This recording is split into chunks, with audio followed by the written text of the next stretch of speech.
Moi, ce qui m'a intéressé aussi au-delà du côté outil, c'est que, Bitcoin, je le trouve beau. Je le trouve plus que beau, moi, Bitcoin, je le trouve sublime, je trouve que c'est un chef-d'œuvre. On a un bel objet à proposer et on a un beau défi intellectuel. Je veux dire, pour moi, on peut très bien être un bitcoiner sans vraiment posséder de Bitcoin, sans l'utiliser, sans même...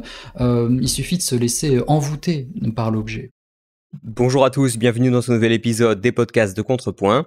Je suis Pierre Schweitzer. Aujourd'hui, je reçois Phono de Phone Radio, une excellente chaîne YouTube que je vous recommande de regarder et qui est entièrement dédiée à Bitcoin, avec un angle que je trouve intéressant et complémentaire des épisodes précédents que j'ai pu faire avec Ludovic Lars et Yorick de Montbine qui traitaient de Bitcoin.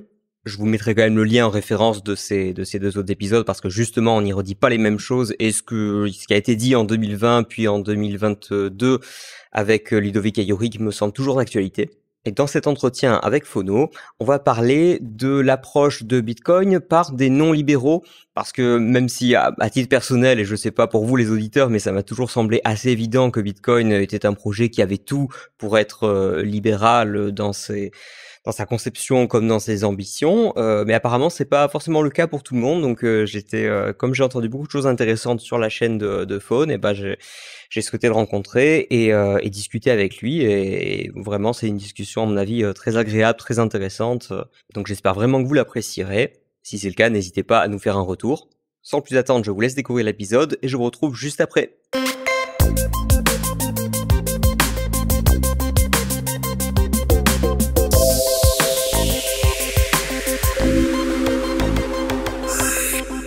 Phone Radio, bonjour.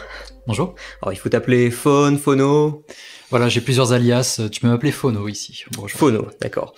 Alors, tu es YouTuber et tu as une chaîne YouTube, alors qui est relativement récente, je crois. Je sais même plus comment je l'ai découvert, mais je sais qu'elle m'a beaucoup marqué parce que tu y parles de Bitcoin et de quelques autres choses, mais essentiellement Bitcoin.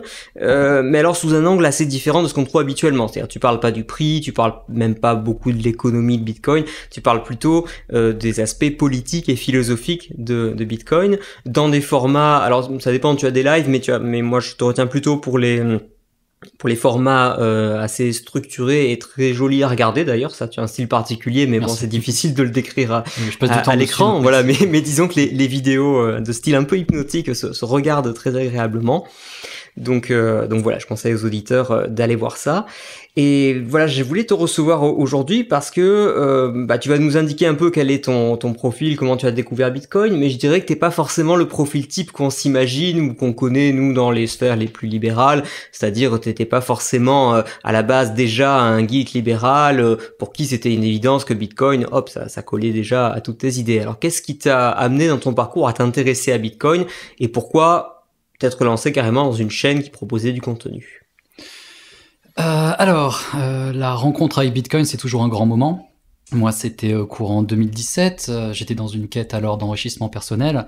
Et puis, je suis rentré comme ça sur le marché. J'ai commencé à accumuler Bitcoin et puis d'autres crypto-monnaies à ce moment-là, avec une thèse d'investissement assez particulière qui est que j'en étais resté à, on va dire, ce narratif de médias que Bitcoin était, de toute façon, ne marchait pas et était la monnaie des criminels. Et puis un beau matin, alors je ne sais plus exactement comment, ni quand, ni où, mais je me suis dit, attends, si c'est vraiment la monnaie des criminels, c'est le feu. Ou au moins ça marche, parce que les criminels, on peut leur reprocher des tas de choses. Ils sont pas plus cons que les autres. Alors ils sont pas non plus intelligents que les autres, mais ils utilisent des trucs qui marchent. C'est pas des doux rêveurs, c'est pas des cypherpunks, c'est pas des libéraux. Ce sont des gens qui sont dans l'opérationnel, qui n'utilisent que des choses qui fonctionnent. Sinon, ils s'en désintéressent parce que c'est juste même pas dans leur champ de vision. Donc, je me suis dit voilà, on m'a menti. En somme, on m'a menti, ou alors ils se trompent. Et puis ensuite, je suis rentré.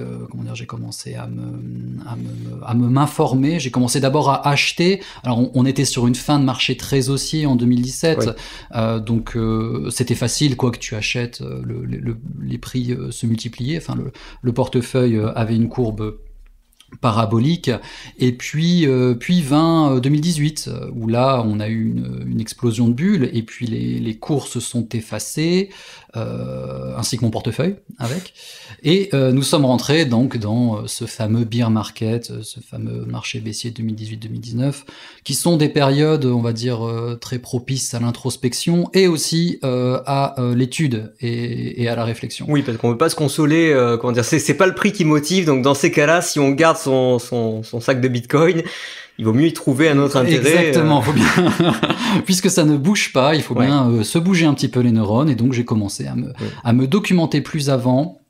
Et Bitcoin en particulier a retenu mon attention pour des tas de raisons.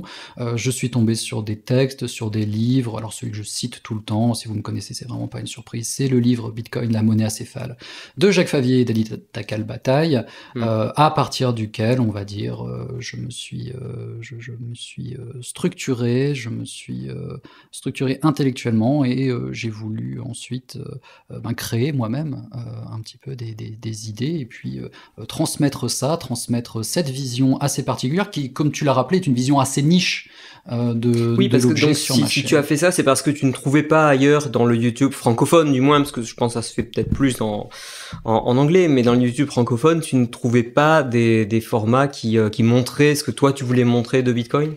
Alors à l'époque, en français, on était vraiment très peu. En francophone, on était vraiment très peu. Et ceux qui avaient commencé ont arrêté quand ils se sont fait balayer par le marché. Il y a 2-3 idiots qui sont restés sur la place. J'en fais partie.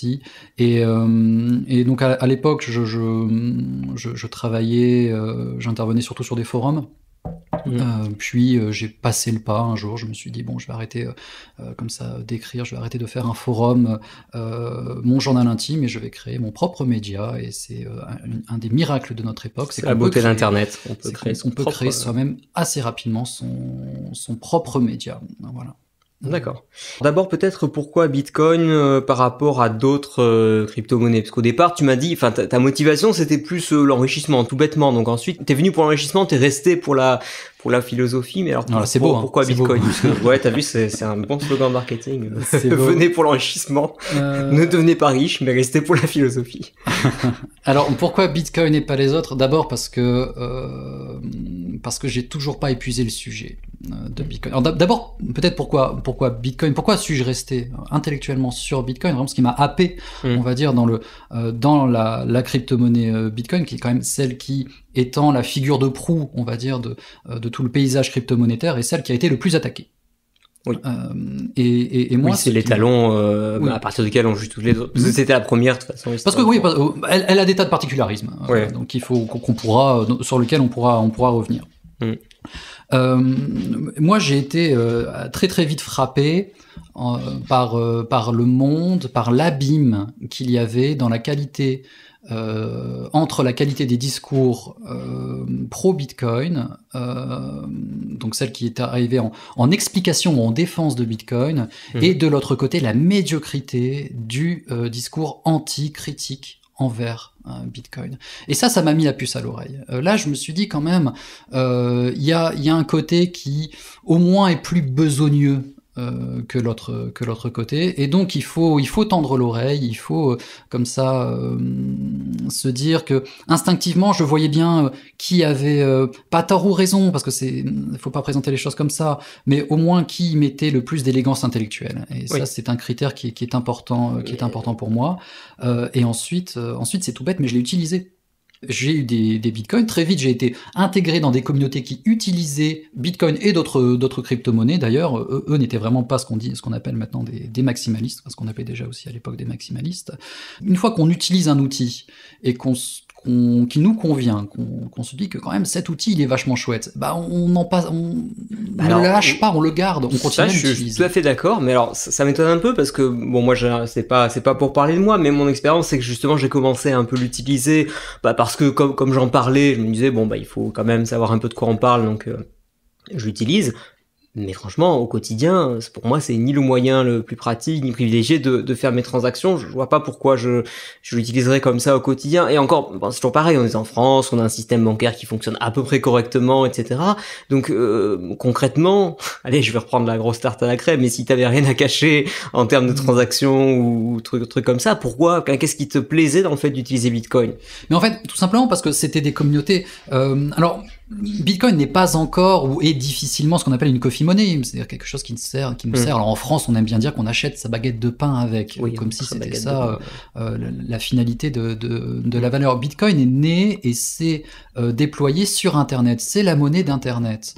Donc à partir de là, on peut le juger sur sa capacité à conserver et à transférer de la valeur sur les réseaux d'Internet. Et moi, j'ai échangé contre des services beaucoup de valeurs avec des gens dont je ne voulais pas connaître le nom et qui ne voulaient pas connaître mon nom, et c'est tout. Et ce sont des communautés comme ça qui se structurent dans l'anonymat, dans le pseudonymat, dans tout ce que tu veux. Donc des gens même que tu voulais pas rencontrer physiquement, parce que j'allais dire le cash faisait encore le job sinon. Oui, voilà, oui. Pour moi, c'est la monnaie reine, souveraine sur Internet. Autant quand ça m'arrive de payer, par exemple, ma bière en Satoshi quand ça m'est proposé. Je trouve ça encore un petit peu exotique. Ça fait pas partie des choses. Voilà, ça me fait rigoler, mais c'est pas. En revanche, à chaque fois que je paye sur Internet, je paye prioritairement en Bitcoin parce que ça me semble le plus naturel. Ça me semble. Alors, prioritairement en Bitcoin, concrètement. Quand c'est possible. Oui, qui accepte les Bitcoins réellement? Parce que je veux dire, il existe les endroits, je sais pas sur Bitrefill par exemple, on peut avoir des bons d'achat qu'on achète en Bitcoin, mais ensuite finalement, alors il y a certaines, c'est plus du paiement en euros indirect qu'autre chose, quoi. Non, mais tu as tout à fait raison. Alors d'abord, il va y avoir certaines pharmacies en ligne, dirons-nous.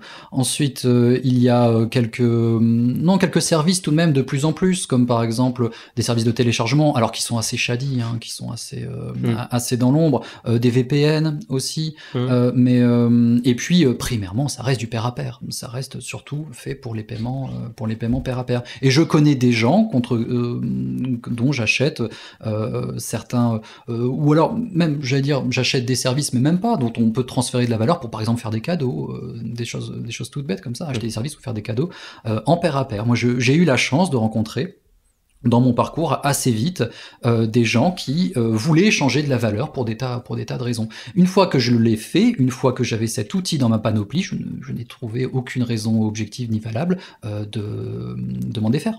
Mais ceci dit, on admettra quand même qu'en dehors de ces usages un peu particuliers, parce que bon, visiblement, t'es un peu un enfant d'Internet, quoi, en quelque sorte, t'as beaucoup d'activités là-dessus, mais tu peux comprendre que la personne moyenne, il faudra encore que le système bancaire dérive dans les grandes largeurs pour qu'elle se dise que ce truc-là, qui est compliqué à utiliser, à sécuriser, etc., c'est plus intéressant pour elle. J'imagine qu'au-delà de ton usage personnel, si tu en fais la promotion auprès du grand public, puisque ta chaîne s'adresse à tout le monde, je pense, c'est un peu le but. Qu'est-ce que tu y vois de mieux que dans le système actuel où les gens ne voient pas trop quel est le problème? Bon, leur banque met un peu plus de temps à transférer de l'argent, alors ok, ils peuvent pas en envoyer en Russie ou en Iran, et c'est un peu contrôlé par le fisc, mais bon, ils disent vite, tant mieux, comme ça, les méchants fraudeurs fiscaux peuvent pas s'en tirer comme ça. Il y a autre chose qui t'a fait rester comme ça? Alors, d'abord, tu remarqueras que ma chaîne parle assez peu du système, ce qu'on appelle le système fiat, le système des fiat monnaies, c'est-à-dire le système de banque centrale, des monnaies, etc. D'autres le font, ils le font très bien. Moi, ce qui m'a intéressé aussi, au-delà du côté outil, c'est que Bitcoin, je le trouve beau. Je le trouve plus que beau. Moi, Bitcoin, je le trouve sublime. Je trouve que c'est un chef-d'œuvre. Je trouve que ça fait 15 ans qu'il permet comme ça. Alors, il n'est pas parfait. On n'a pas besoin d'être parfait pour être un chef-d'œuvre après tout.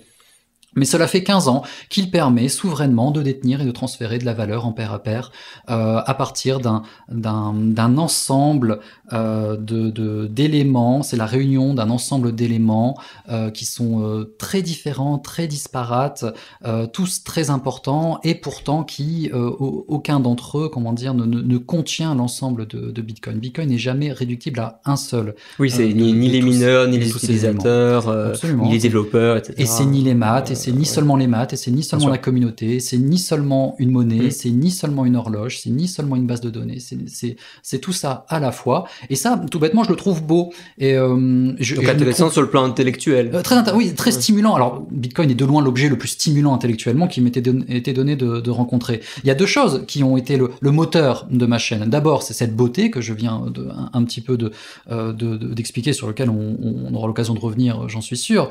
Il y a aussi la médiocrité des attaques qui sont faites à son encontre, et qui, moi, je ne vais pas chercher les critiques, mais elles viennent à moi. C'est sur les grands médias, ils sont invités dans les grandes radios, dans les grandes télés, dans les grandes web télé. Ce sont des gens qui publient des rapports à la banque, à la BRI. Comment dire, il y a deux choses. Il y a sûrement le fait que le système bancaire financier actuel est critiquable. Il est ok, parfaitement. Moi, je mets l'accent d'abord sur le fait que quand on nous attaque, c'est très rarement bon. Les attaques qui sont faites contre notre petit bijou sont rarement elles-mêmes des chefs-d'œuvre. Et en plus, parce que nous, on a un bel objet à proposer, et on a un beau défi intellectuel. Je veux dire, pour moi, on peut très bien être un bitcoiner sans vraiment posséder de bitcoin, sans l'utiliser, sans même... il suffit de se laisser envoûter par l'objet. Il y a donc le côté décentralisé, pair à pair, anonyme, etc. Ça, c'est une phase de Bitcoin. Mais l'autre phase, quand même, c'est que à la base, c'est un système d'argent.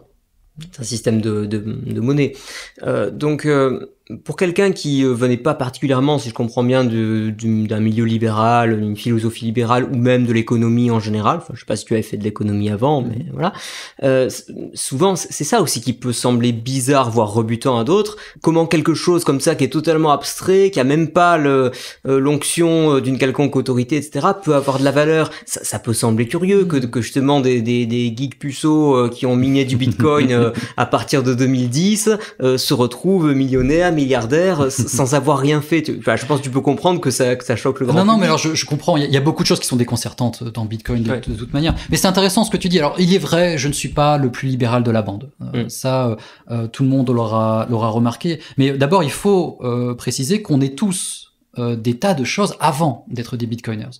Et que on arrive tous avec un bagage, un passé, une certaine culture, et qu'il se trouve que mon environnement intellectuel, mon univers intellectuel, et donc mes affects politiques, parce que la politique c'est aussi une question d'affect, ont été plutôt influencés, structurés par Stirner, Nietzsche, Céline, que, mettons, par Rothbard ou Ayn Rand. Je suis assez peu perméable à la poétique de la liberté. Par exemple, moi, quand on me dit la liberté, ça ne me fait pas vibrer plus que ça. En particulier parce que je sais que la liberté, ça n'existe pas. Il n'existe que des libertés d'eux. Mais c'est un petit peu mon côté juriste. Moi, je vais plutôt mettre l'accent, ce qui va plutôt faire vibrer mon petit cœur, ça va être les notions d'autonomie. Je ferai remarquer d'ailleurs que c'est une condition préalable à la liberté, qu'est l'autonomie. Et Bitcoin permet d'être complètement souverain et autonome sur un aspect particulier et très important, et quand même politiquement fondamental, qui est l'autonomie et la souveraineté sur sa propre valeur, c'est-à-dire sur si on n'a pas, on va dire, cette autonomie, moi je la vois, je sais que t'es musicien, moi je vois ça comme une ligne de basse, l'autonomie financière. On la marque pas, mais si ça manque, enfin si elle est pas là, ça manque à la musique. C'est pas la plus impressionnante. C'est-à-dire, à côté de l'harmonique qui sera plutôt jouée, on va dire, par la liberté d'expression, la liberté financière, on va dire, c'est plus discret, on n'y pense pas nécessairement, c'est moins bruyant. Mais tu l'enlèves, tout s'effondre.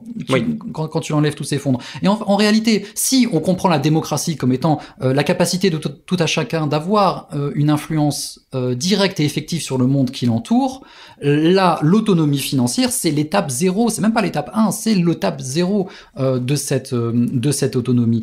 Quand je parle comme ça, quand j'utilise ces termes-là, ils ne me semblent pas être trop éloignés de certains anarchistes bien sûr, plutôt individualistes. Et d'ailleurs, l'anarchie est une référence qui a droit de citer chez nous. Bien sûr, de toute façon, il y a beaucoup de penseurs. C'est pas à mes auditeurs que j'apprendrai qu'il y a beaucoup de penseurs anarchistes qui ont pu ensuite être récupérés par des mouvements anarchistes plutôt classés libéraux ou classés à droite, et d'autres au contraire plutôt libertaires classés à gauche. Pour caricaturer évidemment. Comme tu disais, on arrive chacun avec notre bagage intellectuel dans Bitcoin. Et moi, ça fait un certain nombre d'années que je fréquente un peu ces communautés. Je fais des guillemets, je fais des air quotes, là on me voit pas comme ça, mais voilà. Je vois des gens avec des profils extrêmement divers. C'est-à-dire vraiment, il y a des gens qui sont venus pour l'argent, ceux qui sont venus pour le côté là, le bijou informatique, d'autres qui sont venus pour le côté open source, décentralisé, etc. Bref, mais ensuite, une fois on est arrivé pour une certaine raison, puis on évolue. Alors toi, justement, entre les raisons pour lesquelles tu es arrivé et ensuite ce que ça t'a fait découvrir, pas forcément qu'en termes idéologiques, mais je sais pas, en quoi est-ce que ça t'a fait évoluer, par exemple? Alors d'abord, il y a une réponse qui est évidente et qu'il faut qu'on rappelle plus souvent de notre côté. C'est, alors ça va faire un petit peu Astérix chez Cléopâtre, mais c'est surtout des rencontres. C'est-à-dire que Bitcoin, c'est une monnaie communautaire et c'est une monnaie qui va créer du lien. Donc une communauté, c'est du lien après tout. Donc vous allez pouvoir... Et puis on a encore la chance, ça va pas durer, hein, mais on a encore la chance d'être un petit milieu. Le milieu, j'allais dire français, mais francophone. On a la chance d'avoir un milieu francophone qui est d'une très grande qualité. Et j'ai pu rencontrer, là, pendant alors ça fait 5-6 ans que je suis là-dedans. J'ai pu rencontrer des milieux, des personnes qui, disons, étaient très éloignées de ma sphère sociale. J'ai pu rencontrer des énarques, des normaliens, des techniciens de très haut niveau, des chefs d'entreprise, des penseurs. Et donc c'était ça, ça m'a ouvert intellectuellement incontestablement des horizons intellectuels, des discussions et des remises en question aussi. Et c'est pour cela qu'il faut venir chez nous. C'est-à-dire que vous rencontrerez des gens super sympas. Vous rencontrerez des gens super sympas. Tout le monde est encore très accessible, ce qui, pour des raisons purement matérielles, ne va pas forcément durer. Si j'ai raison, en tout cas, de dire si oui, c'est ça. Si Bitcoin réussit, là pour le coup, l'aspect communautaire, j'ai envie de dire, normalement, c'est quand même pas ce qui domine dans une monnaie, ce qui est le plus important. Le côté communautaire, au contraire, ça doit être le plus neutre possible en quelque sorte. Je suis entièrement d'accord. Ça fait partie des contradictions de Bitcoin. D'ailleurs, Bitcoin est tiraillé et sera de plus en plus tiraillé à la fois par son désir d'universalisme, qui est celui qu'on est en droit de demander à la monnaie d'Internet, et aussi son aspect communautaire. Ça fait partie des grands défis, on va dire, que Bitcoin aura. Si personne nous détestait, qu'est-ce qu'on deviendrait? Oui. Alors cette détestation dont j'ai parlé, elle a été aussi structurante pour nous. C'est-à-dire que si on peut s'entendre avec des profils aussi différents, si à la fin des fins, on peut se retrouver tous au resto et déconner toute la soirée alors qu'on est d'accord sur quasiment rien, c'est aussi grâce aux banques centrales, aux banquiers plus ou moins centraux qui nous tapent dessus de manière injuste. Je vais pas faire mon Calimero, mais depuis toutes ces années. Ensuite, il y a un deuxième aspect qui m'a fait vraiment évoluer grâce à Bitcoin, c'est que tout à l'heure tu parlais d'abstraction, tu t'étonnais que quelque chose d'aussi abstrait aurait pu m'intéresser, mais justement moi Bitcoin m'a complètement vacciné à l'abstraction. C'est-à-dire que désormais, alors c'était quelque chose, moi, une fois qu'une idée, on va dire, devenait un petit peu trop spéculative, elle avait tendance à m'ennuyer.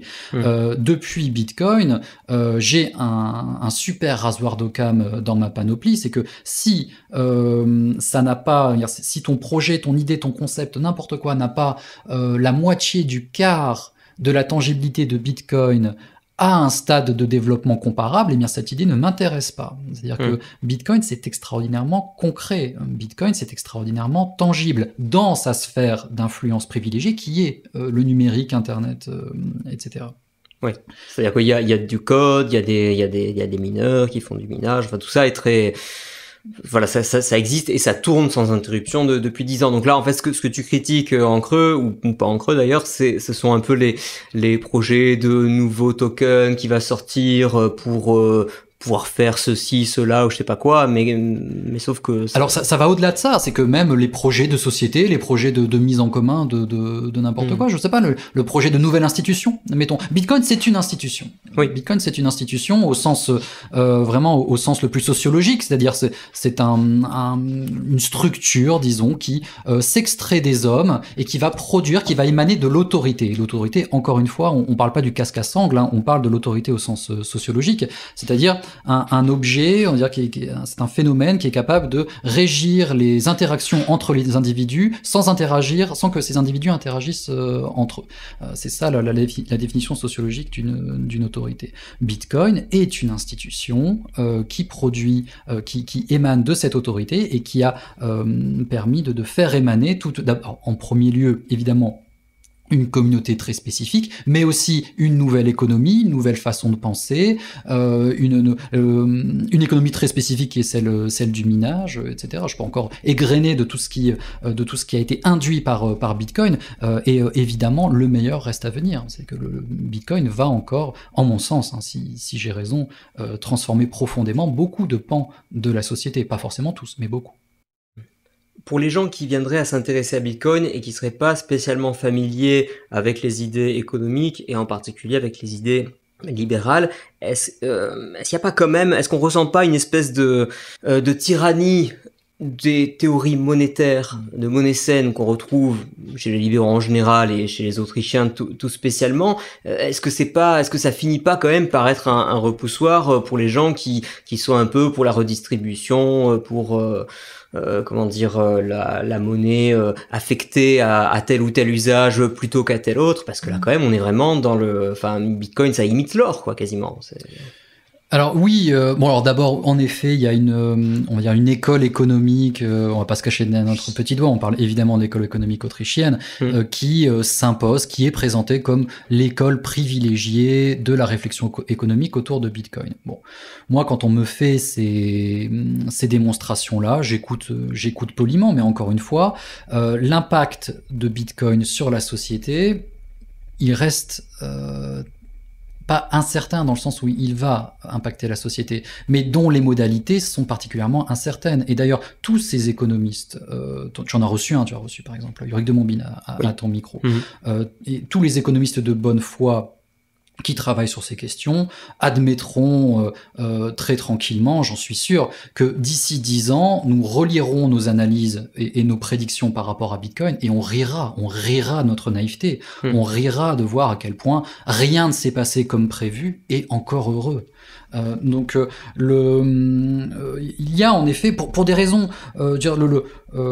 la référence aux Autrichiens, je la trouve, je vais pas dire qu'elle est usurpée, c'est pas mon propos. On comprend d'où elle vient, on comprend qu'ils ont leur réflexion de la concurrence des monnaies, leur réflexion de du rapport que l'État entretient avec la monnaie et l'idée de l'émergence d'une monnaie privée, avec en parallèle toute une réflexion sur les métaux précieux. Bon, tout ça se marie parfaitement bien avec Bitcoin. Donc les Autrichiens ont évidemment une place privilégiée, disons, dans l'étude de Bitcoin.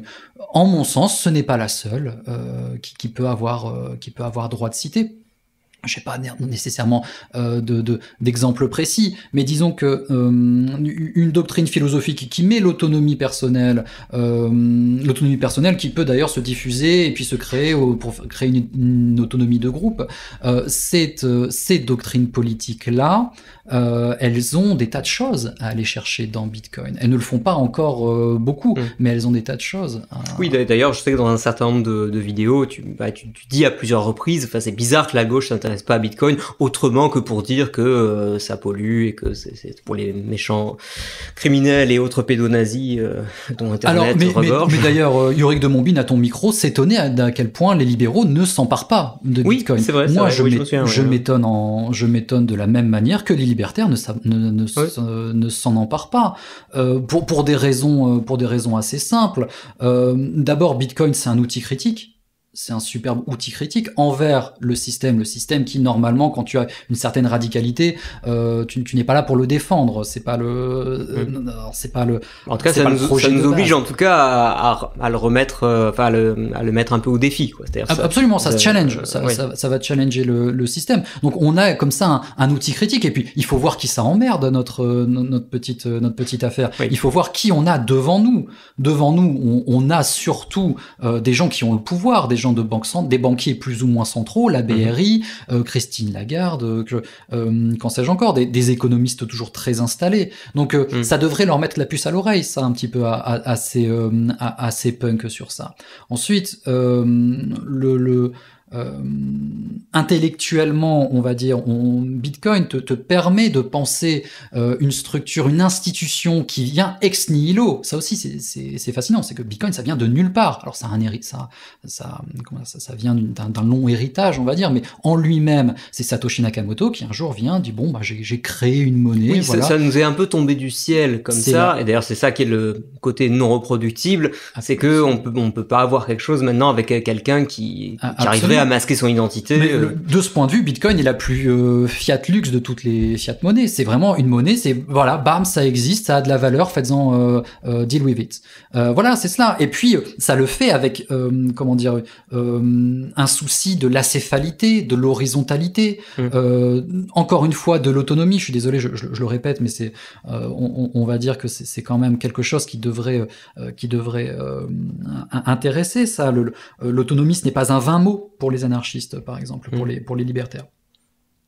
Et puis c'est un outil, on revient toujours à la même chose, c'est que c'est un outil qui te permettra de t'organiser, soit individuellement, soit en groupe, sans que le banquier puisse venir te faire des misères, et il viendra. Donc voilà, moi je m'étonne que les libertaires ne s'emparent pas de Bitcoin pour des raisons purement opérationnelles, pour des raisons purement d'organisation à l'abri de l'autorité. Je pense néanmoins que la disparition du cash, qui est plus ou moins programmé, les fera réfléchir sur ce point. Là, c'est vrai qu'il risque d'y arriver un peu contraint et forcé.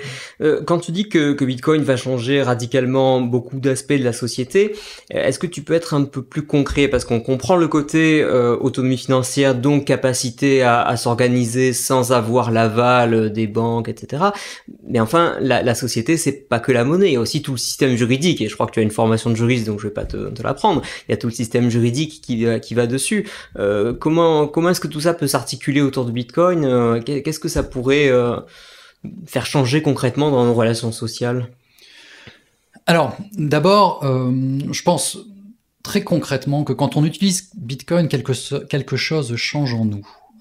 Et c'est vraiment pas désincarné comme idée, c'est justement très incarné comme idée. C'est-à-dire que moi je reprends quelqu'un qui était cité de manière très transparente par les cypherpunks, qui s'appelle Marshall McLuhan, qui était un philosophe canadien qui a, on va dire, plutôt fondé ou a été un des précurseurs de ce qu'on appelle la médiologie. Et pour Marshall McLuhan, les médias, ce sont les prolongements de notre corps et notre système nerveux. C'est-à-dire que quand tu utilises un nouvel outil qui a une nouvelle modalité, et les modalités de Bitcoin, on en a déjà parlé, on pourra revenir dessus. Eh bien, c'est comme si physiquement quelque chose se changeait en toi.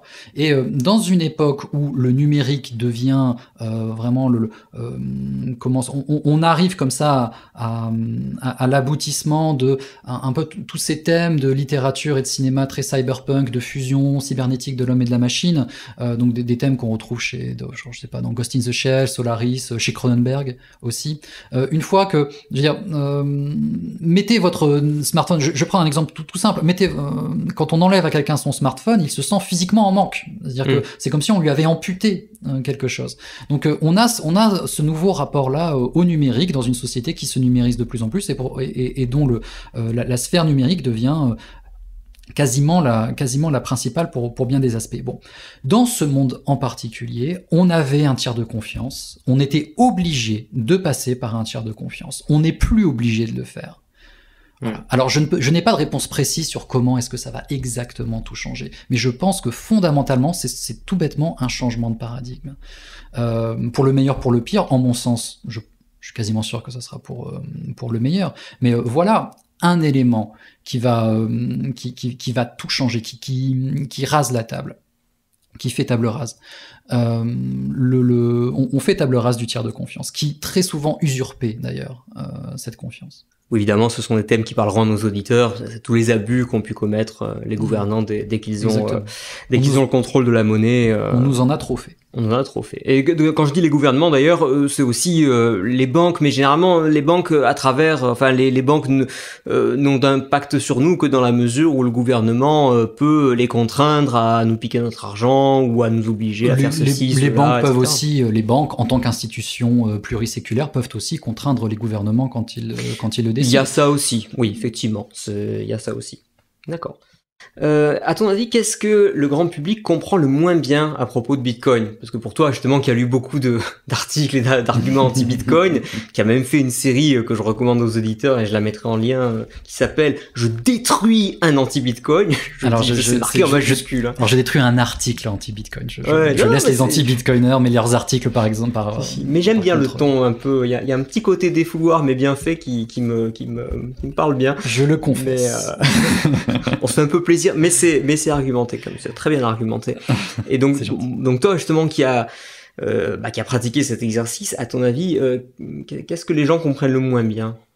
Alors c'est de toute évidence cette phrase qui revient mais systématiquement encore aujourd'hui en 2023, c'est que Bitcoin ne repose sur rien. C'est l'idée que Bitcoin ne repose sur rien. Et même des gens qui ont étudié, il est évident ou il est incontestable qu'ils ont étudié l'objet plus ou moins sérieusement. Même eux en sont capables encore aujourd'hui d'écrire dans leurs livres que Bitcoin ne repose sur rien. Et c'est là à ce stade c'est fatigant parce que ne pas vouloir voir ce sur quoi repose Bitcoin, c'est-à-dire d'abord le code, sa structure informatique, un code qui, je le rappelle, a été sauvagement audité comme jamais aucun autre dans l'histoire. C'est-à-dire, ça fait 15 ans que tout le monde essaye de faire tomber Bitcoin. Personne n'a jamais réussi, parce que c'est jackpot de faire ça. Ensuite, le réseau, son réseau de nodeurs, de mineurs, bien évidemment. C'est-à-dire que c'est censé, on nous explique que c'est une monnaie qui ne repose sur rien, mais qui va quand même faire bouillir les océans. Et à un moment, il faut choisir, c'est l'un ou l'autre. Donc ce réseau de mineurs qui met à profit de l'énergie selon des modalités dont ensuite on pourra parler. Et puis, bien évidemment, sa communauté, c'est-à-dire le maillage, ou en tout cas sur la multitude, de ce que Spinoza appelle la potentia multitudinis. C'est-à-dire que pour Spinoza, pour fonder une institution, et nous, on s'est piqué de fonder à partir de rien, ex nihilo, une institution, eh bien, il faut requérir au potentiel de la multitude. Regardez d'où vient le pouvoir de Bitcoin. Ça vient évidemment aussi des maths, etc. Ça vient surtout de la multitude. Oui, c'est une combinaison d'innovation, d'idées. Oui, mais de la multitude dans le sens de nombre. Le nombre de mineurs, le nombre de nodeurs, le nombre de gens qui vont adopter cette monnaie et ensuite se l'échanger. C'est tout cela qui finit par créer de l'autorité et à faire de Bitcoin une institution. Voilà, comment peut-on passer à côté de tout cela quand on étudie l'objet? Peut-être, alors pour me faire l'avocat du diable, que ces gens-là comprennent que l'outil Bitcoin en tant que réseau de paiement, etc., ne repose pas sur rien, puisque comme tu dis, il y a une technologie, des moyens, etc., et des gens derrière. Mais pour eux, c'est plutôt la valeur du jeton, la valeur économique de Bitcoin, parce que et ça, c'est ça que je trouve passionnant, moi, c'est que ça nous ramène à nous poser la question très inconfortable de pourquoi la monnaie a de la valeur, et c'est là en général où personne n'est d'accord, enfin peu de monde, et y compris même, je parle d'expérience chez les libéraux et même chez les Autrichiens, etc. C'est très difficile de s'accorder là-dessus, donc je peux comprendre que pour les gens, voilà, quelque chose comme tu dis qui nous est tombé dessus, qui est arrivé, qui nous tombe du ciel, etc. Pourquoi est-ce qu'aujourd'hui ça peut s'échanger contre X milliers de dollars alors que certains voient qu'il a suffi finalement d'en miner un peu, d'en acheter un peu tôt et d'attendre, de spéculer sur l'augmentation de la valeur, tu vois, c'est peut-être ça qui choque aussi. Alors je comprends, mais d'abord tu noteras que la question a changé. C'est plus ne repose sur rien, c'est son prix. C'est pas Bitcoin ne repose sur rien, c'est son prix ne repose sur rien. Oui. Ce qui fait qu'un marché donne à un actif, disons, c'est un actif, sa valeur, c'est une vaste question, c'est un vaste programme. Il n'empêche qu'il est évident que de manière tout à fait liquide, globale, à l'échelle du globe et transparente, le marché donne de la valeur oui, mais à Bitcoin. mais ça, ensuite, on pourrait dire que c'est purement spéculatif parce que les actifs reposent toujours sur quelque chose. Je veux dire, une action, c'est une part des profits futurs de l'entreprise. Une obligation, c'est une créance envers une institution dont on a étudié la solvabilité, etc. Alors, la monnaie fiat, c'est de l'impôt futur qui sera prélevé et tout.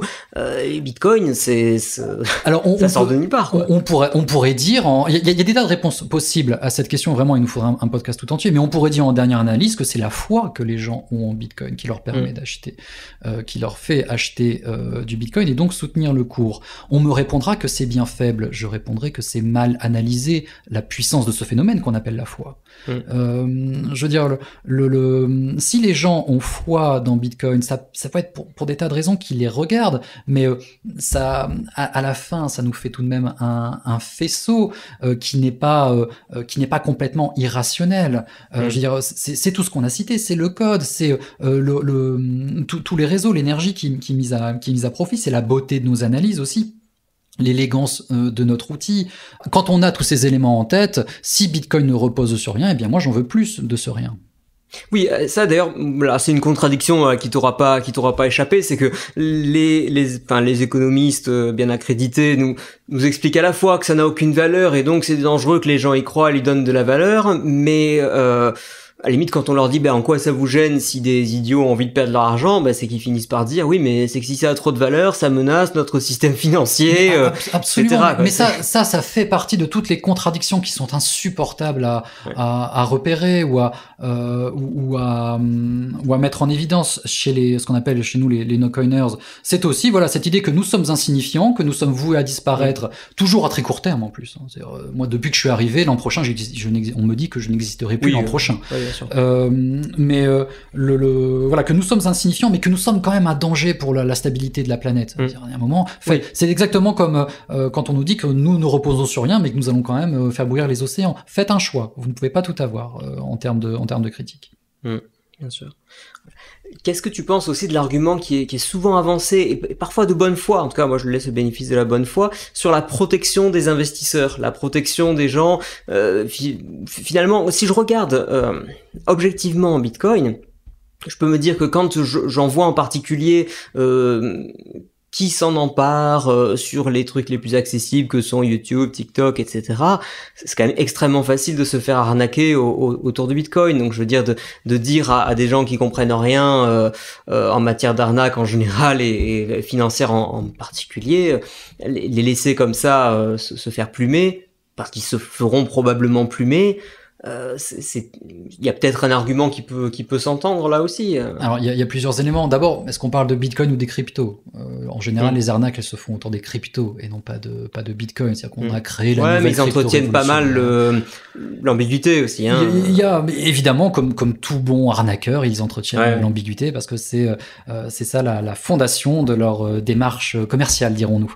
Il y a plusieurs choses à répondre à ça. Alors d'abord, en effet, oui, il faut se former parce que Bitcoin, ça te rend responsable. Bitcoin, ça demande de toi que tu sois un adulte numérique, que tu sois responsable sur tes propres fonds, parce que si tu fais une erreur, et une erreur est vite arrivée, tu devras seul assumer les conséquences de ton erreur. On ne peut pas tout avoir. Voilà, ça, il faut être clair sur ça. C'est qu'on ne peut pas avoir une monnaie qui te donne une autonomie quasi totale sur tes fonds, et en même temps, on va dire un système d'assurance automatique. Voilà, ça marche pas.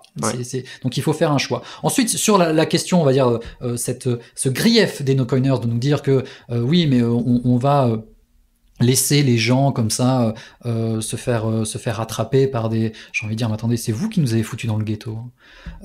C'est vous qui, depuis le début, nous traitez, quand vous êtes de bonne humeur, comme des clowns, et quand vous êtes de mauvaise humeur, comme les pires des criminels. C'est vous qui m'avez poussé au début de mon parcours. Aujourd'hui, ça va un petit peu mieux, vers des plateformes d'échange particulièrement louches. Dire c'est vous qui nous avez mis là, et ensuite vous nous reprochez ça. Dire que commencer par avoir un discours raisonnable et raisonné sur Bitcoin, ses implications, même si c'est pour dire de pas en acheter, juste essayer un petit peu d'abaisser le pH, on va dire, ou bien de normaliser plutôt le pH de vos critiques, et ensuite on pourra voir des acteurs un peu plus vertueux se mêler de vouloir faire, comment dire, vouloir mettre à disposition des gens cet outil. Donc voilà, c'est difficile, je sais, c'est quelque chose qui vient des tréfonds du web d'une certaine manière, mais il s'agirait, voilà, ça fait 15 ans que c'est là, il est là pour encore 150 ans, il s'agirait d'être adulte. Et dans l'hypothèse où justement les critiques finirait par se modérer, changer d'avis, et le système, je dis ça par commodité, autoriserait Bitcoin, par exemple, à être en concurrence avec d'autres monnaies, etc. Est-ce que ce serait pas le baiser de la mort pour un système justement qui peut pas être régulé un petit peu? Enfin, moi, c'est un peu ma thèse là-dessus, c'est que si on commence à vouloir faire entrer un peu Bitcoin dans le faire passer sous les fourches codines du système financier, ça n'est plus Bitcoin. Si tu fais du KYC, que tu vérifies les transactions, que tu peux les censurer, machin, enfin c'est plus Bitcoin. Donc finalement, est-ce que nous-mêmes on n'est pas en train de leur dire ouais c'est pas beau, vous nous aimez pas, vous nous adoptez pas, et en même temps si demain ils veulent nous faire ils veulent nous intégrer au système financier tel qu'il existe, on va leur dire ah oui mais non il n'est pas question non plus qu'on fasse ça. Mais encore une fois, on ne sait pas ce qui va se passer. Si Bitcoin comme ça intègre le système, on va dire vient chez les personnes respectables, et puis il semblerait que chaque année, en tout cas, on devienne de plus en plus respectable. Il est question maintenant d'ETF. Oui, voilà, oui, ça c'est un peu le serpent de mer. Alors, est-ce que ça va? Alors non, ça ne va évidemment pas tuer Bitcoin. Bitcoin est beaucoup plus fort que cela. Tant que Bitcoin, tant qu'il y a assez de gens pour trouver qu'il y a de la valeur à Bitcoin, eh bien Bitcoin subsistera.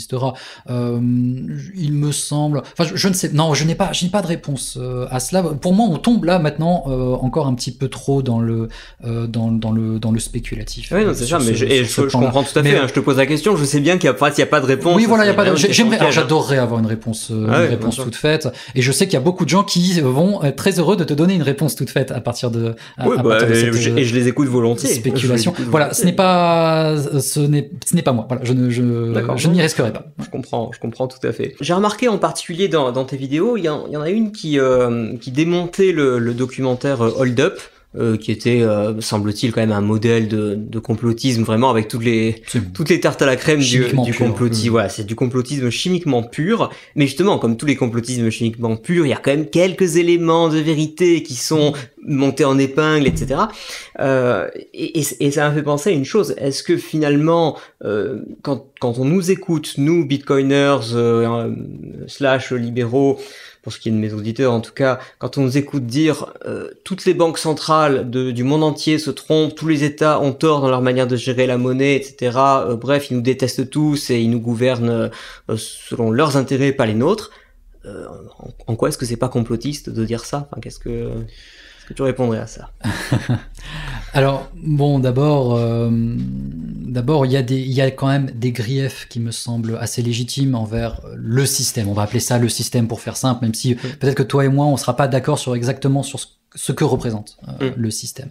Mais l'ordre financier, plus ou moins intégré par les États, etc., même par les banques centrales, etc. Bon. On a quand même des griefs, et des griefs volumineux. À leur opposé, le premier étant que ils se présentent, ou en tout cas tout le monde les voit désormais comme ce que Baudrillard appelle un ordre définitif. C'est-à-dire qu'ils ont l'air complètement indélogeables. Ça fait 3 siècles qu'ils sont là. Aujourd'hui, ils brassent des quantités absurdes d'argent. Ils sont devenus extraordinairement habiles pour le faire, extraordinairement aussi bien placés, ne serait-ce que géographiquement. Les banques et les créateurs d'argent, ou les créateurs de valeurs travaillent main dans la main. Ils sont devenus, ils ont l'air d'être devenus indélogeable. Et tout à l'heure, je citais Baudrillard qui parlait d'ordre définitif. Il en parlait pour nous dire à quel point cette idée d'ordre définitif nous est insupportable. Nous sommes allergiques à l'idée même d'ordre définitif. Oui, mais peut-être que pour un système auquel on demande justement d'être stable dans le temps, le système monétaire, si on veut construire justement du capitalisme familial et des choses comme ça, il faut aussi un truc stable. Donc en soi, leur stabilité n'est pas forcément... Je n'ai pas dit stable, j'ai dit définitif. Ouais.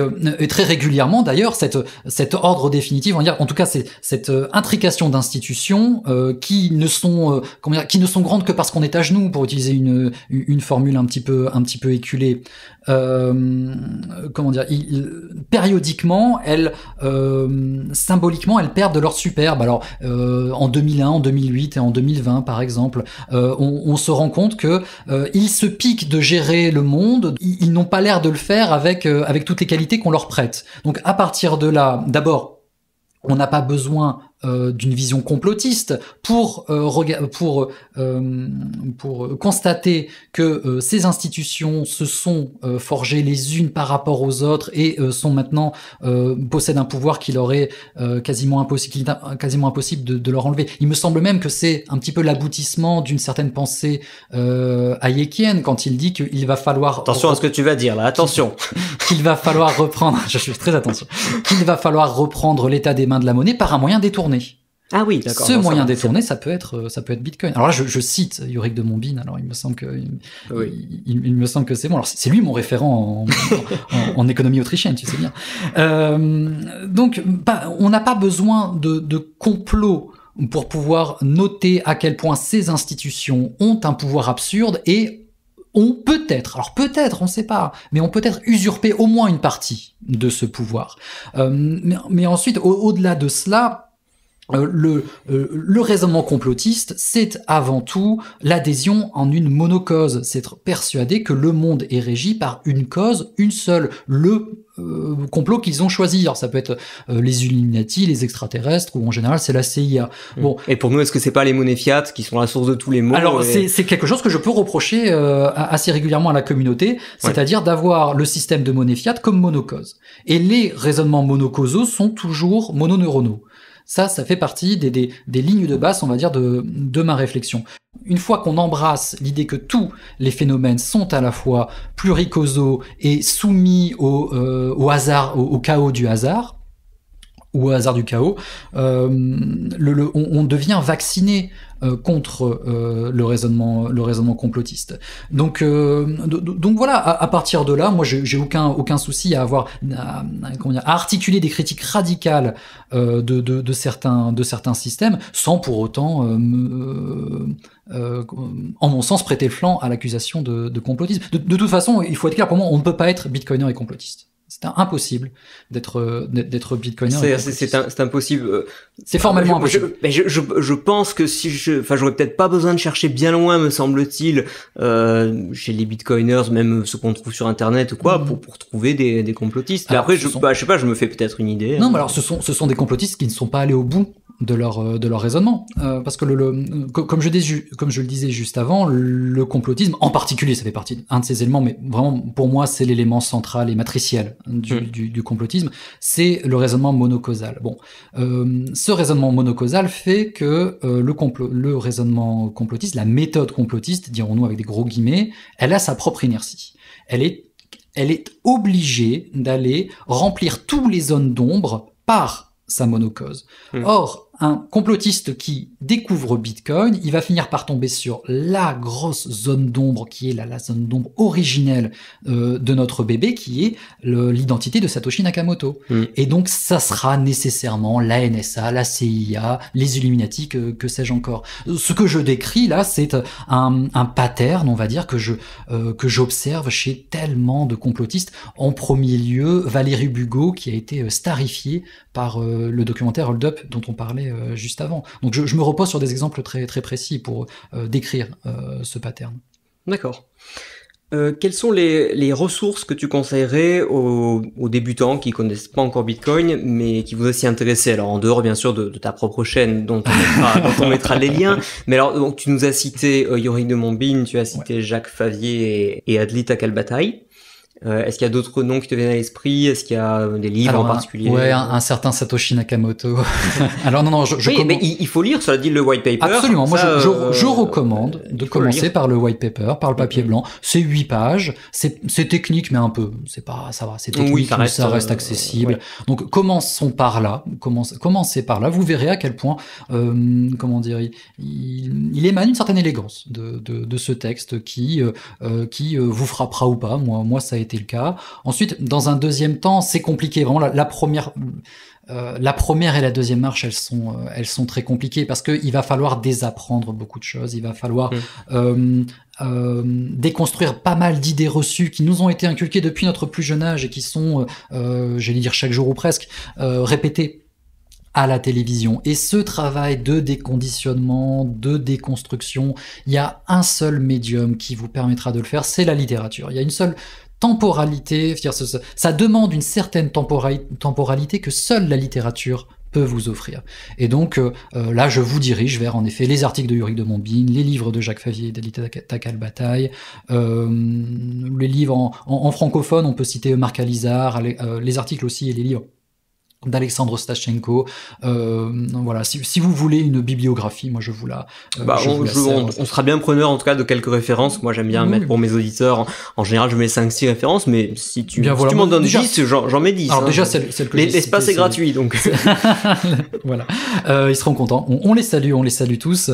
Ensuite, si on donne comme ça une méthode pour pouvoir rentrer dans le bain de Bitcoin, il va falloir l'utiliser assez rapidement, en réalité, avec des petites sommes au début pour se familiariser à cela, et un petit peu comme l'idée qu'on a un petit peu développée en milieu de podcast, vous verrez que ça va changer quelque chose chez vous. Alors je dis pas que ça va être une épiphanie, ça va pas être tout de suite et que vous allez être touché par la grâce, c'est pas le sujet, c'est pas la question, mais parallèlement à tout cela, il y a un objet, formez-vous à celui-ci et puis utilisez-le, et pour l'utiliser, il y a aussi alors ça va être vraiment l'étape qui va être probablement l'une des plus stimulantes. Il va falloir rencontrer les gens, voilà, rencontrez-les en physique, ne vous contentez pas d'internet, regardez près de chez vous ce qui se fait comme conférence, comme dîner-débat, comme initiative associative, au-delà, autour de Bitcoin, et vous verrez qu'on est vachement sympa.